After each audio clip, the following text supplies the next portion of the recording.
Hi, I'm Terrell Turner, the host of the Business Talk Library, and today I have another special guest on that is doing a very exciting project that when I heard about it, definitely was excited to connect with them.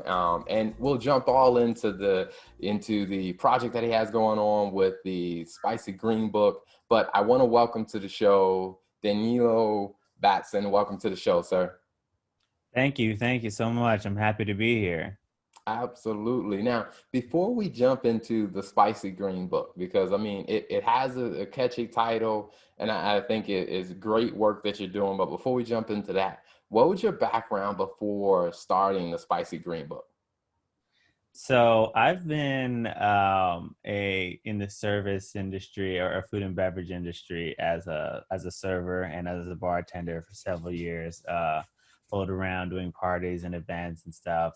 I moved out to I live in Southern California, more in the LA area, and then I moved out to Orange County, started pursuing a bachelor's nursing degree. Um, Yeah, so I didn't. This is my first actually like business venture. Obviously, having been in food and beverage before, I have that kind of experience, and then nursing, being an advocate for your patients, as they always talk about, being an advocate for the community, even more so. Kind of mesh those two things together, and here we are. Nice, nice, nice. Now, when it came down to the idea of the Spicy Green Book, I mean, was it something that just kind of hit you, or was it something that kind of developed over time? That was it's crazy actually. I've been passionate for social justice.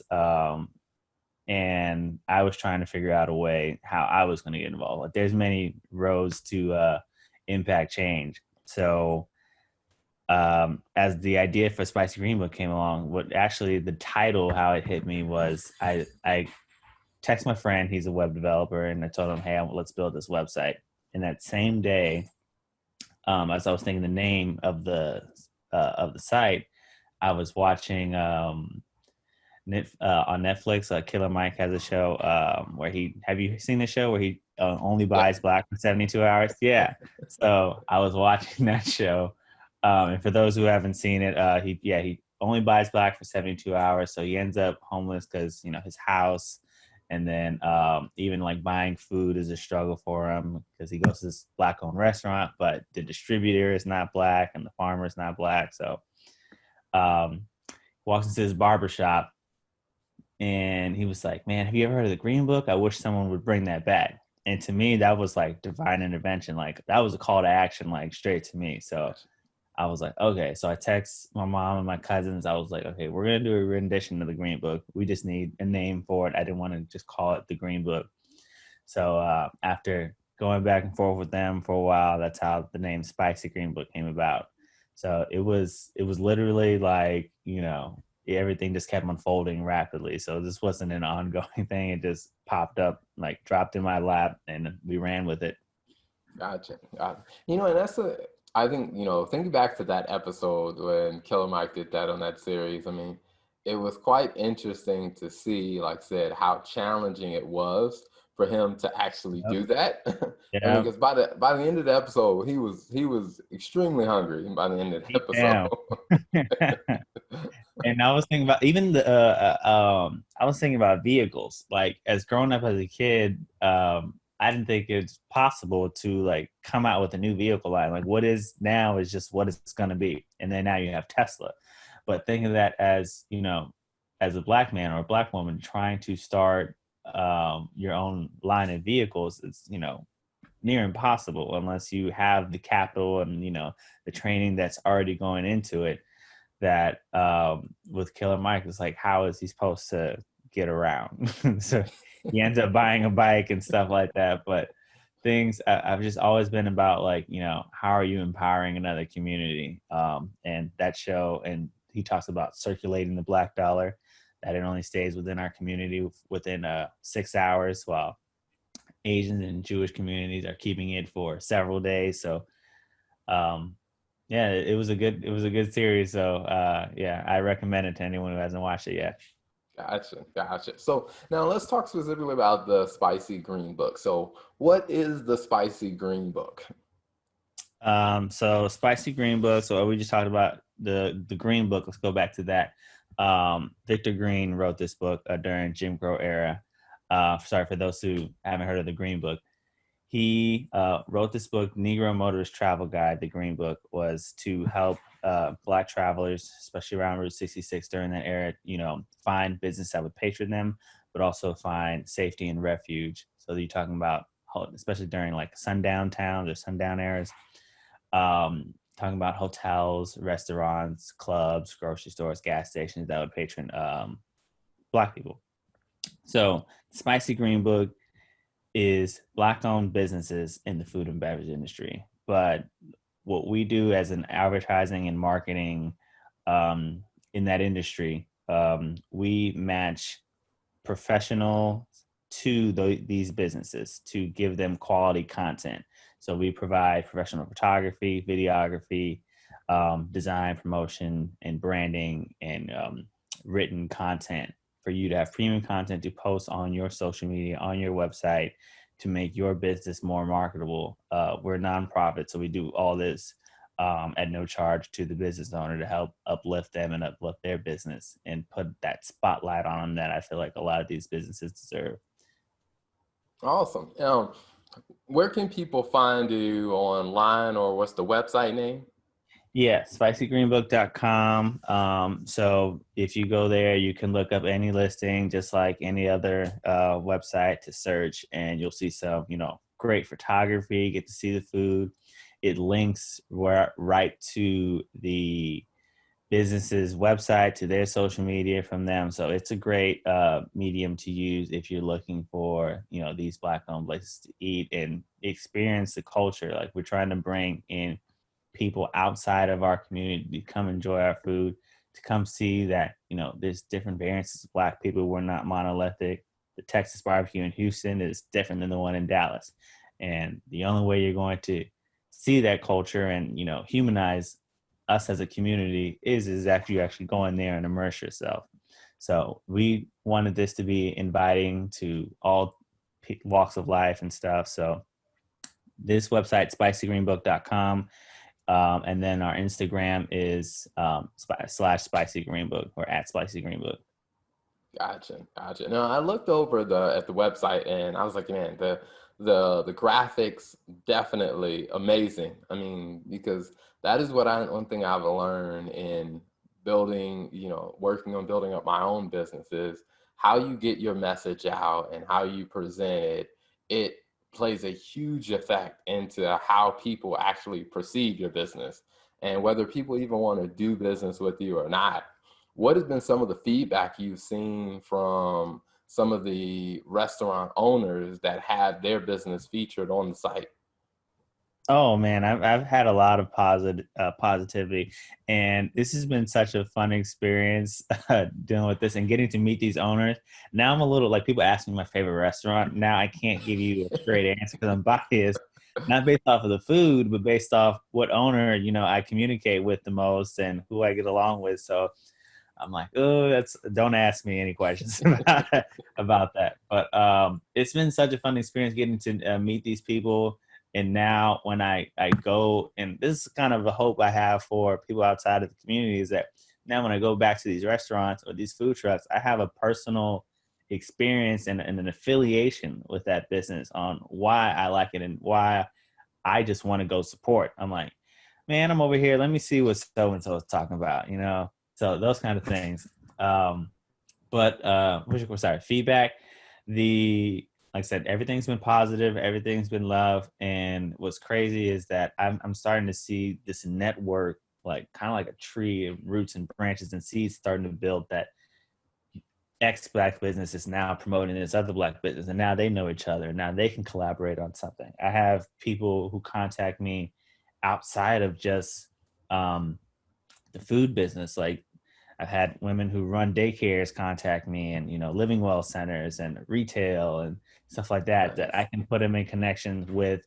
Like, maybe I can't directly do anything for you for your business, but hey, I know a consultant firm over here I can connect you with, or, I know all these people now who I can put you in connection with that can help you, and we can all help each other. So I didn't even see that part of this thing coming.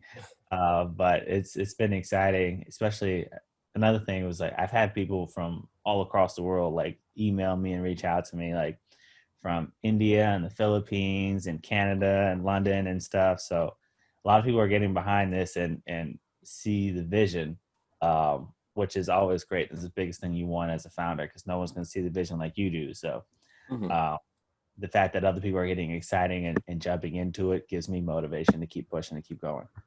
Gotcha, gotcha. Now, how can other restaurant owners get their business featured on Spicy Green Book? Yeah, so that one's pretty simple. They just go on the homepage, and there's an ad listing. There's a form for you to fill out. Are you a black-owned business? What's your website? The basic information that I would need. From that, on my side, we get the excuse me, we get the ball rolling and send you all the forms you would need to fill out, and match you with the photographer to come out and do professional photos for you. But more than just the creative content, we're going to give you, we're going to try to help give you some guidelines on your branding and marketing to make sure you're using this content correctly to actually promote your brand. And so people can see, like, especially people talk about the Instagram grid of seeing those really good popping photos, and you spread that out. Try to make sure you don't burn through all your content all at one time that we just gave you.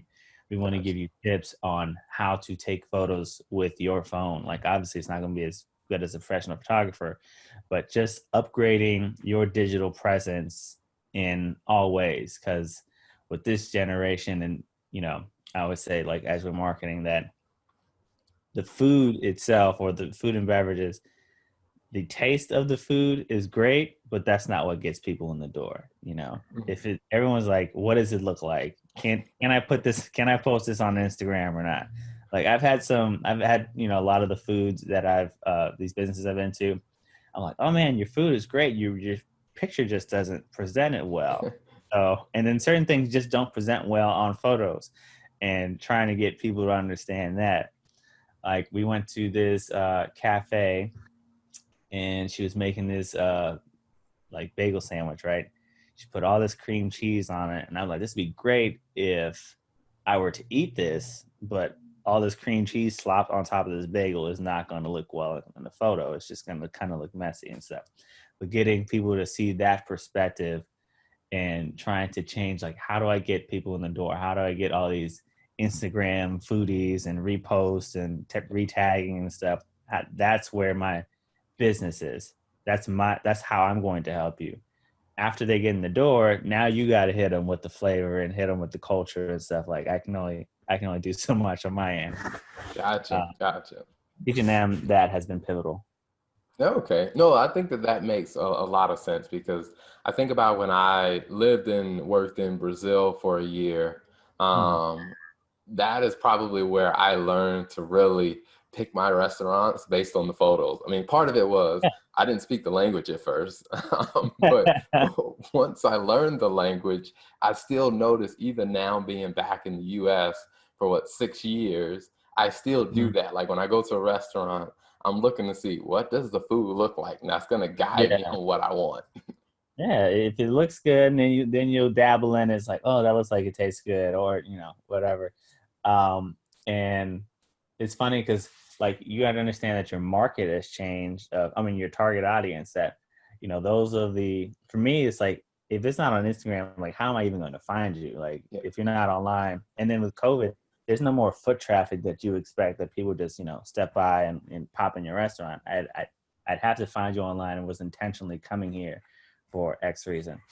But where your money's coming from is these new people who want to explore and try different foods. Like the elder generation, that they're gonna be like, I've been going to this same barbecue spot for 30 years. Why am I gonna change now and go to this new pop-up place and stuff? So yeah, I try to help business owners realize that your target audience is these millennials. Despite how you may feel about it, these are the people who are the new customers that you want to market to. and they only Gotcha. care if it looks good on the gram. Yep. Also, well, before we wrap up, one question that I like to ask all the guests that come on. So, as you think about, what that journey's been like in developing the Spicy Green Book, the conversations you've had with different, restaurant and small business owners, what is two pieces of advice that you would give to other entrepreneurs?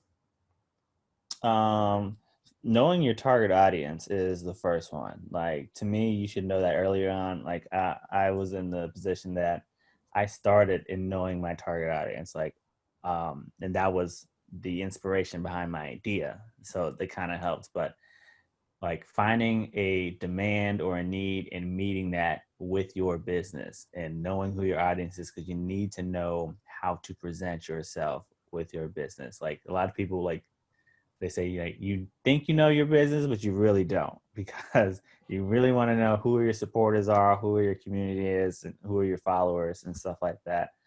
Um, like, and then another thing would probably be, and this is probably against what everyone else, well, a lot of other businesses say, that in my experience running this, um, everything didn't have to be perfect coming out. Like, Mhm. everyone wants to do all the, the back end stuff and make sure this is a line and this is a line and this is a line. But in the age of social media, I find that most of my supporters love to see the growth. They want to feel like they're involved with this process.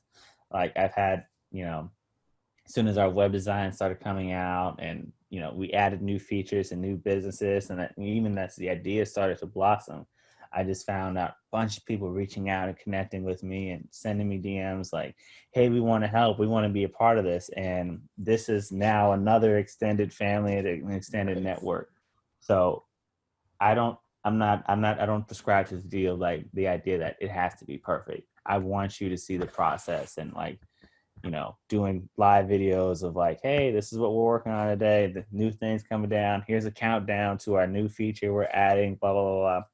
Then they get more invested in it. Then it's not just a business. They get to know the person and the people, and then they get to brag as your business blow up. It's like, yeah, I've been there since day one, stuff like that. So um, that's my thing. It's a new age, and don't feel like everything has to be perfect. It's like, just launch it, get it out, let people know that this thing is starting to brew, and roll with it. Awesome, awesome. Well, definitely thank you for coming on to talk about your background. Tell us a lot more about the Spicy Green Book, and share the link. So we'll definitely have a link in the video description so people can check it out. All the listeners and those that are watching the show, definitely go check out the Spicy Green Book's website. A lot of great restaurant ideas there. And also, if you know of a Black-owned restaurant, definitely tell Yes. them to check it out too. So yeah, Yes. definitely thank you for coming on the show. Thank you. One more thing. We are a nonprofit organization, so we always have some calls to action. We always are help needed funding, and so if any donations you can do, we graciously accept. We need more volunteers, more photographers, videographers, creative professionals, designers, to continue to be a part of our community and actually help these businesses. And then, obviously, like you said, we need more Black-owned businesses to add on the website. We're going nationwide, so we have places in California, DMV area, New York, so on and so forth. So tell all the businesses about us. Awesome. Will do. So thanks for coming on the show. Thanks for tuning in to the Business Talk Library. If you like what you heard and you want to hear more, be sure to click the subscribe button and follow us on all social media platforms as the Business Talk Library.